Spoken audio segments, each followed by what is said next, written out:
Hi everybody, this is Julian here, and we have an exciting topic for you today. We're going to talk about deep learning in IoT applications using a deep learning library called Apache MXNet. So here's the agenda for today. First of all, we're going to discuss what it means to run deep learning applications at the edge, which might seem like a strange idea at first. Then I'll take you through a quick introduction to Apache MXNet, this open source library that AWS supports and uses for their own products. Then we're going to look at a number of options for prediction, because edge devices could be powerful enough to run prediction, but what if they're not? Can we predict in the cloud? So we'll look at some options here. And last but not least, we'll look at an actual edge device running deep learning at the edge, and it's called AWS DeepLens, and it's quite fun, as you will see. Of course, I will share some links and resources to help you get started.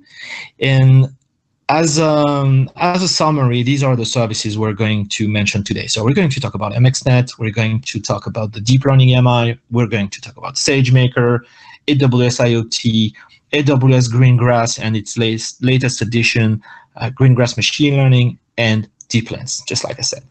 Okay, here we go. So what about deep learning at the edge? Why do we even consider this problem? Well, as you probably know, there's an increasing amount of data being generated out there, and a lot of it doesn't even get to the cloud. A lot of it isn't even captured. Think about medical equipment. Think about industrial machines who may be operating in areas where network connectivity and cloud connectivity is quite difficult. And of course, we have extreme environments. So off-planet is as extreme as it gets, but even on our planet Earth, you could be operating in deserts, you could be operating in oceans, you could be operating in areas where it's not even feasible to have network connectivity and to use cloud-based services for storage and analytics. And it's a bit of a shame because this data is important. We'd like to capture it, we'd like to store it, we'd like to maybe build predictive models, but in a number of situations, this is just not possible. And you could say, well, okay, that's a temporary problem and technology is going to catch up. But again, three more issues tend to be long-lasting issues. The first one is obviously the law of physics. We still haven't beat the speed of light as much as we would like to do that. And in remote areas, where the nearest AWS region is quite far away, it's just not realistic to perform real-time prediction. It would just be too slow. Latency would just be too high. Then the second problem is, even if you're close enough to a cloud region, maybe network connectivity is so expensive that it doesn't make sense, right? The numbers don't add up. And if you use maybe satellite connections, well, they're expensive, and it's just not worth it to use them for prediction. And of course, you could have other problems like privacy that prevent you from even sending data outside of a certain area, which would mean that you would have to compute and process it where it's actually captured. So as you can see, these problems are really difficult, and probably they will be long-lasting issues.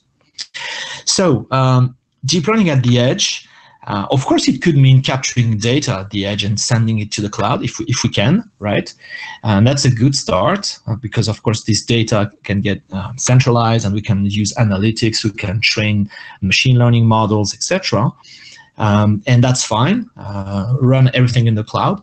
But it would really be nice if we could close the loop and bring that data back and those models back at the edge, have the ability to run predictions and to use that data locally as soon as we capture it, and just make our devices and our applications smarter. And that's what we're going to talk about today.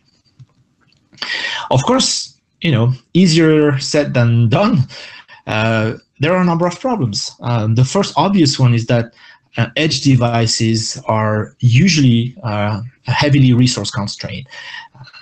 Smaller devices at the edge tend to have a small CPU, low memory, not a lot of storage, if any, and power consumption is always an issue, especially if these devices are running on batteries. So you just can't count on your typical powerful EC2 instance. Working at the edge is just more difficult. As mentioned before, network connectivity is the second major problem. It might even not be available at all, and if it is, it's likely that it's costly, bandwidth is limited, latency could be quite high. Imagine a ship, a scientific ship in the middle of the ocean. You're not going to get super low latency to your cloud region. So in those cases, on-device prediction might actually be the only option. But referring to the point above, the device needs to be powerful enough to run those predictions. So we may be stuck between a rock and a hard place. Actually, we have to find that balance. And the third issue is obviously deployment, right? Deploying in the cloud is very easy. We have all the tools to automate that. Deploying on a fleet of devices that could be literally all across the planet in remote areas is something that's not easily achieved, especially if they have pretty poor network connectivity. So these are the problems we need to address. So here's our wish list. The first item is we're not going to train models at the edge. In most cases, these devices are just very tiny devices, and it's just not realistic to do that. So I would say in a large number of cases, we'll rely on cloud-based services for training and for deployment, to deploy the new models to those devices. If we can, if we have good enough network connectivity, it would be great if we could use cloud-based prediction. Right? That's an option we need to have whenever available. We also should be able to run device-based prediction if cloud-based prediction is impossible or too costly or too slow, and we should be able to do so with a good level of performance. Of course, we should be able to support different technical environments. Edge devices come in many shapes and sizes and CPUs and programming languages. So we have to account for that and be flexible. So let's talk about Apache MXNet for a second and see how this library is going to help us do that. So MXNet is an open source project that started in 2015. Initially, it was a university-driven project, researchers, etc., and then it was joined by a number of companies. And last year, that project got accepted into the Apache incubator, which is great news because it means it's actually driven by the Apache process, and so no single entity, no single organization can actually influence the roadmap and the features of MXNet. The reason why AWS likes MXNet is because it comes with multiple APIs. You can support multiple languages, as we will see in a few minutes, such as Python, C++, Scala, etc. So it's good for our customers. We have millions of customers, and not everybody uses Python, and not everybody uses C++. So flexibility, once again, is good. MXNet is a very efficient library. It works equally well in very large environments, cloud-based platform. It will scale linearly with hundreds of GPUs, but it works also very well on tiny devices. So it has conservative memory usage, and it is quite fast as well. So those two properties are very interesting if you are running on tiny devices. So in a nutshell, these are the reasons why AWS supports MXNet, contributes to the development, and uses it internally for our own projects. So when it comes to IoT specifically, MXNet has a number of interesting properties. So the first one is flexible experimentation in the cloud. The second is scalable training in the cloud. The third one is good prediction performance at the edge. And the fourth one is the ability to deploy models in the cloud or at the edge, and to support those two prediction scenarios. So let's look in detail at those four items. First, flexible experimentation in the cloud. As I mentioned, we have APIs for all these languages. So if you're more of a data scientist, chances are you're probably using Python or R or Perl. Why not? You can even import MXNet in MATLAB. And if you're more of a developer profile, then again, Scala and C++ are good options, and even faster options than the previous languages. So again, whatever language you use, you're likely to find something that fits here. The second thing is, last year, the MXNet project introduced a new API called Gluon. And this Gluon API is even more flexible than the previous, the initial MXNet API. It's based on what we call imperative programming, which basically lets you define networks and train networks just by writing imperative code. So let's say Python code. And what this means is it gives you maximum flexibility when it comes to inspecting and debugging and even modifying models during training. You can actually stop the training process at any given time and break into a debugger, for example, to understand why maybe the training process isn't going the way you thought it would go, or you can just alter the model, inject new values, etc., etc. And that wasn't really possible with the initial MXNet API, which we call the symbolic API. So Gluon is really a tool for developers. Developers will be extremely familiar with the way Gluon works. And the last important feature is, of course, saving time by relying on the Model Zoo. The Model Zoo is a nice collection of pre-trained computer vision models, and computer vision applications are likely to be a part of a lot of IoT projects. And so you can just go and grab in one API call a pre-trained model, and you can either use that model directly, or you could fine-tune it, adapt it to your own data set. So it's a huge time saver for developers and data scientists. In addition, the Model Zoo includes models like DenseNet and SqueezeNet, which have been specifically designed for resource-constrained devices like mobile phones or Raspberry Pis, those kind of devices. So when it comes to IoT, you could start from those, have good performance, and once again save a lot of time because they're just ready to go. Just pick them up from the Model Zoo and run them. The second important feature of MXNet is it allows scalable training in the cloud. So of course, it's going to run on Amazon EC2 instances, and as you probably know, in the last few months we introduced two new generations of compute-oriented instances: the C5 family, which supports the latest Intel Skylake chip, which is, as always, just generally faster than the previous generation, but it also supports a new instruction set called AVX 512, which is a vectorized instruction set specifically designed for machine learning applications. And the second family is the P3 family, which supports the latest NVIDIA V100 chip, which is simply the fastest and the most powerful GPU today. And again, that GPU introduces some dedicated hardware features for deep learning called tensor cores. So that's a good foundation on which to train your models, and MXNet fully supports and is fully optimized for both C5 and P3.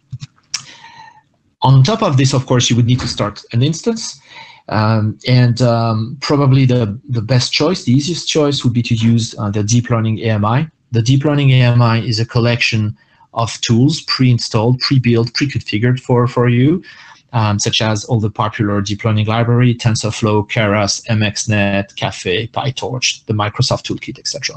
It also comes with the NVIDIA drivers, the Anaconda distribution, just more tools. So just fire up that instance, and with the deep learning AMI, and within minutes you can get to work and just again save time and be efficient.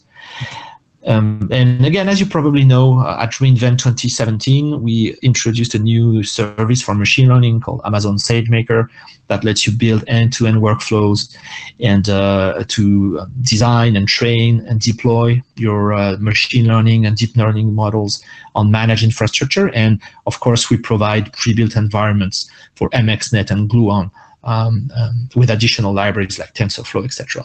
So these two ways of training, either on your EC2 instances with the deep learning AMI or on SageMaker managed infrastructure, will work just fine with MXNet, and this will scale very, very high. So even if you have very large data sets, there is probably nothing to be afraid of.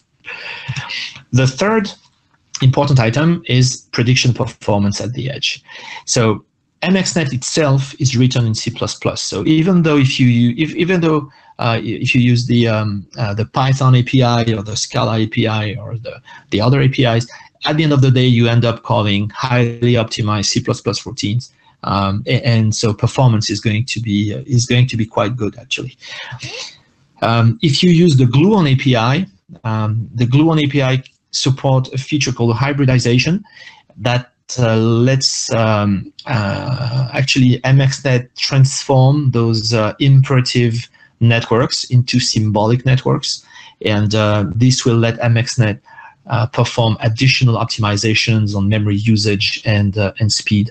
So again, you get the flexibility of the Gluon API during experimentation and training, and then when you want to actually train and build a model for production, you can extract maximum performance and get really, really close to the performance level of native C++ code using hybridization. In addition, you can build MXNet with two libraries that boost performance even further. Of course, the versions that we provide already support these libraries, and these two libraries are the Intel MKL library and EdenPack. And both have the same purpose. They provide very fast, very optimized implementations of math primitives involved in machine learning and deep learning. And those implementations also rely on hardware-specific instructions for Intel chips, like the AVX dataset I mentioned, or the ARM Neon instruction set for ARM-based platform like the Raspberry Pi. So just to go and speed up training and particularly inference even more.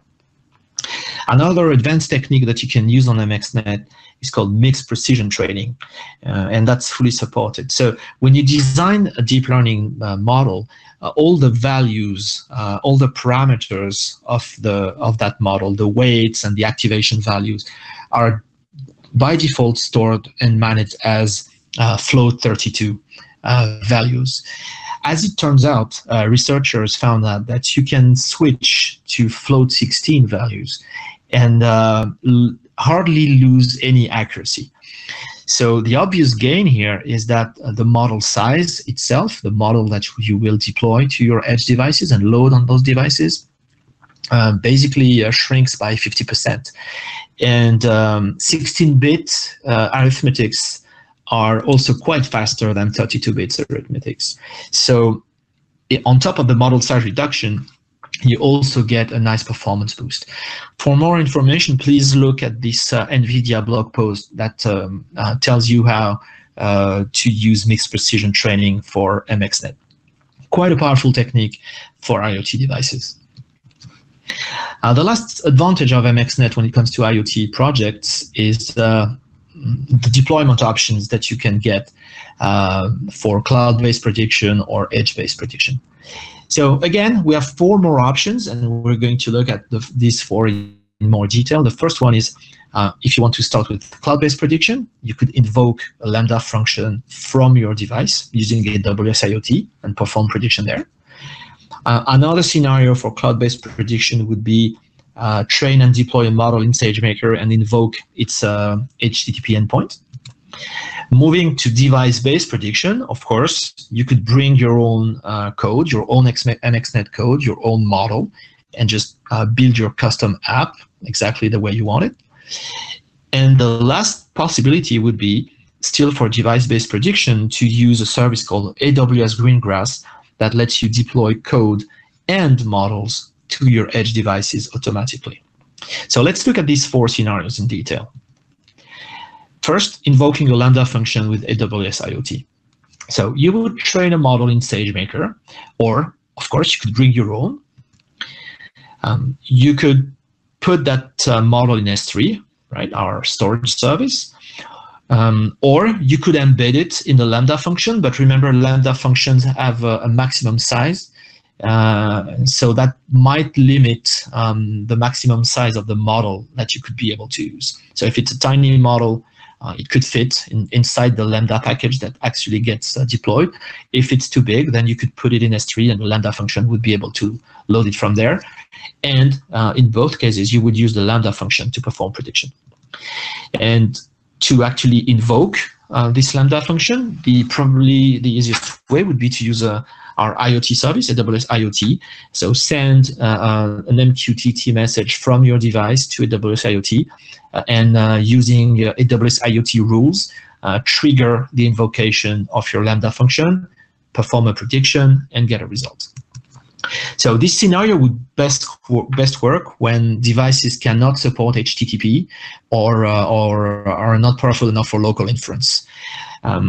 Also, cost. If cost needs to be as low as possible, then AWS IoT and Lambda are quite a good combination, because Lambda, as you know, only generates billing when functions are actually called. So if you don't have any traffic, you're not being charged for any compute costs. The requirements obviously would be a good network connection between your devices and the AWS region, and all devices should be provisioned in AWS IoT with a certificate and a key pair for secure authentication and communication. And we have a blog post presenting this, so please read this blog post for an actual tutorial on how to do this. The second solution would be train a model in SageMaker, again, or bring your own into SageMaker. SageMaker has the ability to import models. You could deploy to your prediction endpoint using the SageMaker SDK. And of course, this is a vanilla HTTP endpoint that could be invoked from your edge devices. So this works best if devices are not powerful enough for local inference, if you still need to rely on cloud-based prediction. Also, if models cannot be easily deployed to devices, this is probably a good option. This would be interesting as well if you need cloud-based data for prediction. Let's say your devices would send some sensor data, and you want to mix it up with other data hosted in the cloud. Then obviously it would make sense to run that prediction in the cloud. And maybe you want to, for various reasons, you need to centralize all prediction activity. Again, using the cloud and using a SageMaker managed model would be a good way to do this. The requirements is obviously, once again, you need a reliable network connection, and you need devices powerful enough to support HTTP, actually HTTPS, which is a little more demanding. The third option would be this time to move to device-based prediction by bringing your own code and model. So you could train a model in SageMaker, and once again, of course, you could bring your own. You could bring your own application code, so it could be your own MXNet script written in any of the languages that I mentioned before.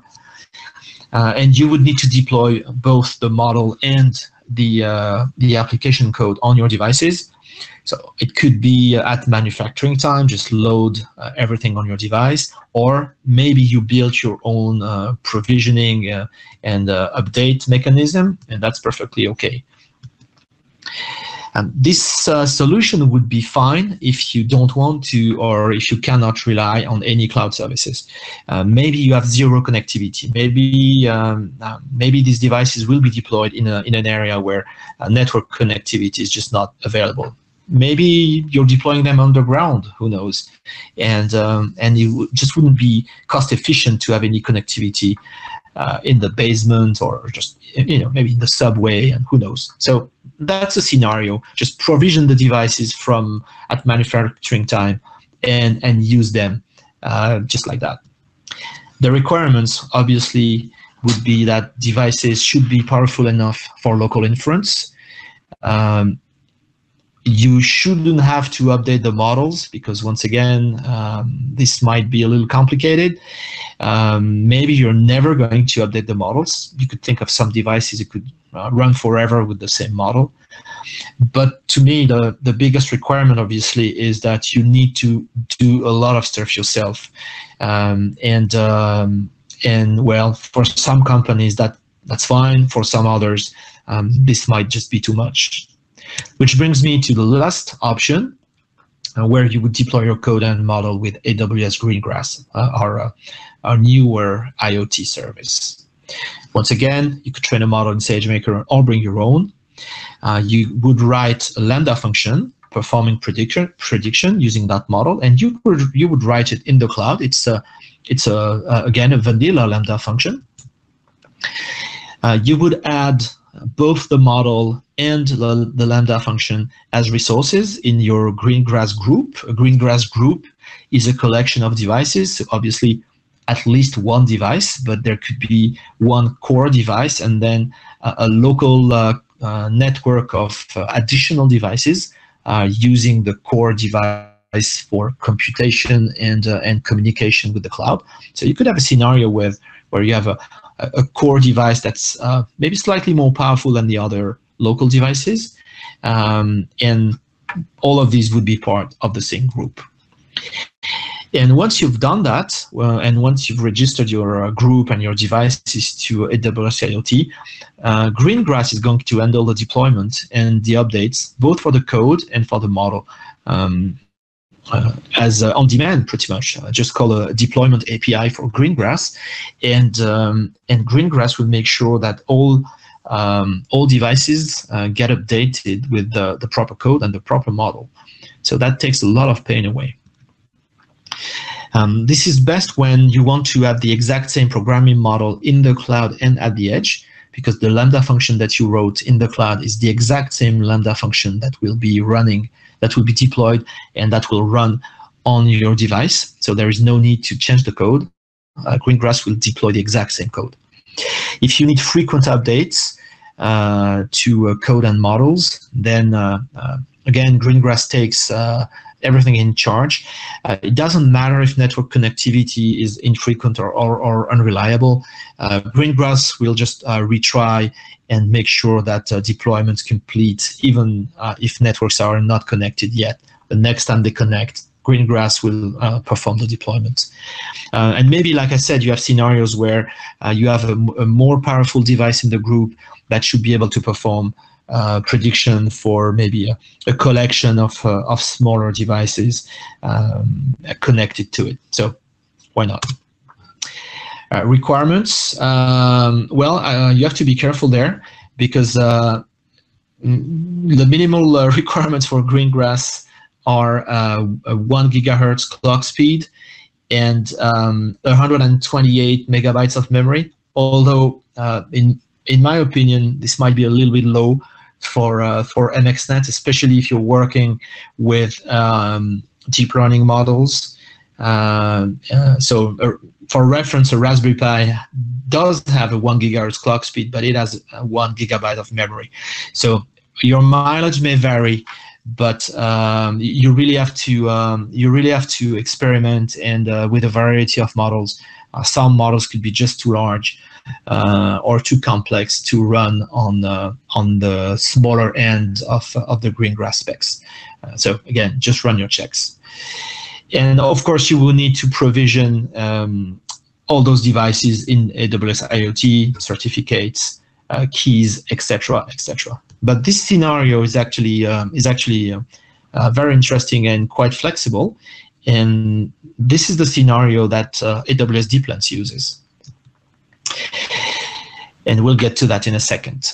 So at reInvent 2017, we launched, I guess you could call that an extension of Greengrass. It's called Greengrass Machine Learning. And Greengrass Machine Learning lets you explicitly add machine learning resources to your Greengrass groups. So here's an example snapshot from the Greengrass console. And here I can see my group. That's actually it's a Raspberry Pi I have running at home, and so it's just one single device in that group. We see some successful deployments here, and if we go to the Lambda section, we see that this is the Lambda function that was published in Lambda in the cloud, and then that got deployed through the group. So explicitly, I attached this version to my group. And as you can see on the left side here, it says using v1. So if I just wanted to publish a newer version of that Lambda function, because I just updated the code, I could obviously edit this and say, okay, now please push version 2 of my Lambda function to that group, and I would trigger a new deployment, and my devices will be updated as soon as the network connectivity is available. And if I keep going down in the menus here, I see this resources section, and specifically, this is the addition that Greengrass ML brings. Now we have the ability to specifically add a machine learning, a deep learning model to a Greengrass group, okay? And you can bring something that's hosted in S3, or you can actually select a model hosted in SageMaker directly. So that's very useful. Again, it reinforces the end-to-end machine learning workflow scenario that we're trying to build with SageMaker. Train in the cloud, go to Greengrass, select a model you just trained in Greengrass, and push it to your edge devices. Okay, so very, very nice addition. That service is still in preview, but please feel free to join the preview and send us some feedback when you get access. So let's take a look at AWS DeepLens to have a concrete example of an edge device. So DeepLens was launched at reInvent 2017. Once again, was a busy year for machine learning, and this is the world's first deep learning camera for developers. So it's really a developer tool. It's an educational tool. We wanted to build something and that would help developers become more familiar with deep learning and computer vision applications. And it's yeah, let's face it, it's really a nice it's a nice gadget to have on your desk, and you can build all kinds of fun applications with it. So it supports MXNet models that you can deploy from SageMaker once again. It's integrated with our other AWS services such as Greengrass and AWS IoT, etc., etc. So you save a lot of work by doing this. So actually getting a DeepLens to work is something you do literally in 10 minutes. Very easy to configure, and within minutes you can start deploying your sample projects. We have projects for object detection, face detection, cat versus dogs, and the mandatory hot dog, not hot dog project, and a few more. And of course, you can create your own project by writing your own Lambda function, because as you understood, a Lambda function is running locally on this device using the deep learning model that Greengrass put there to perform prediction on the video streams. So you're probably curious to see an example. We're going to see one in a second. So here's an example, one of those sample projects in the DeepLens console.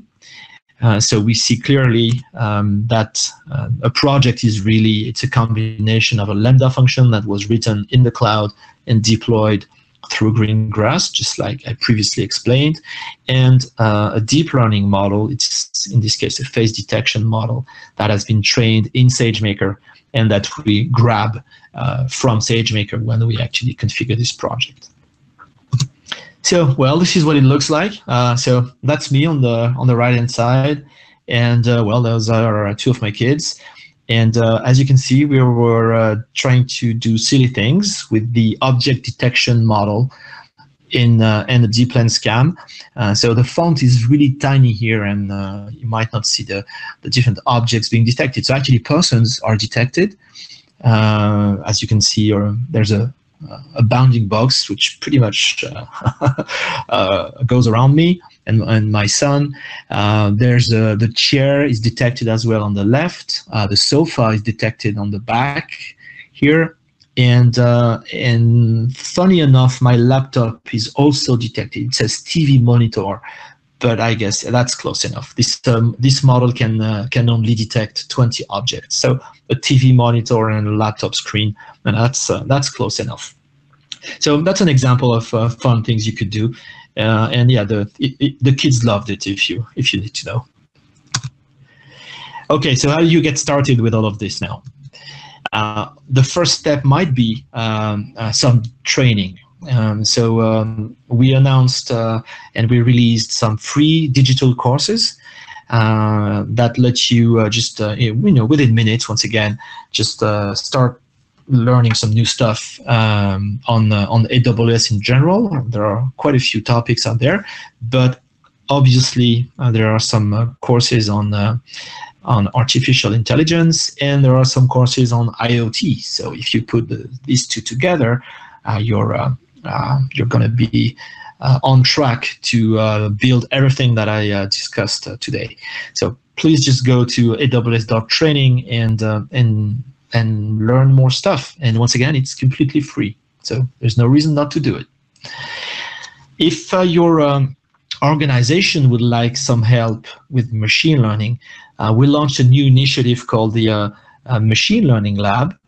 And what the Machine Learning Lab does is putting companies and organizations in touch with Amazon experts. People have been doing this for a long time. And it could be Echo engineers or Alexa engineers or Amazon Go engineers. So they're going to help you frame your problem early on. They're going to help you figure out if your problem indeed is a machine learning problem and what kind of model would be nice and what kind of data you might need. So the purpose here is really to make sure you get a good start on your machine learning project. So again, please go to that ML Solutions Lab URL to learn more and get in touch if that could be of interest to your organization. And of course, we have a ton of web pages and white papers for you to read. The top level machine learning page, the SageMaker page, Greengrass and Greengrass ML, DeepLens, and the machine learning AMIs, the deep learning AMI, etc. So of course, you'll find technical information. You'll find customer use cases if you're curious about what our customers are building with all of this, and boy, are they building. So lots of stuff to read.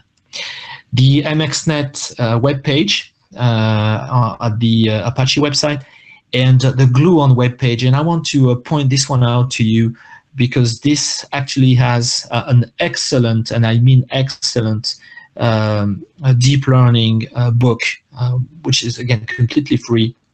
Written by one of our researchers, Zach Lipton. I have to mention him because he did a fantastic work. And what this does is it really teaches you what machine learning and deep learning is, looking at the algos in general, and then showing you how to implement them using the Gluon API. So very, very nice resource, both for machine learning in general and for the Gluon API.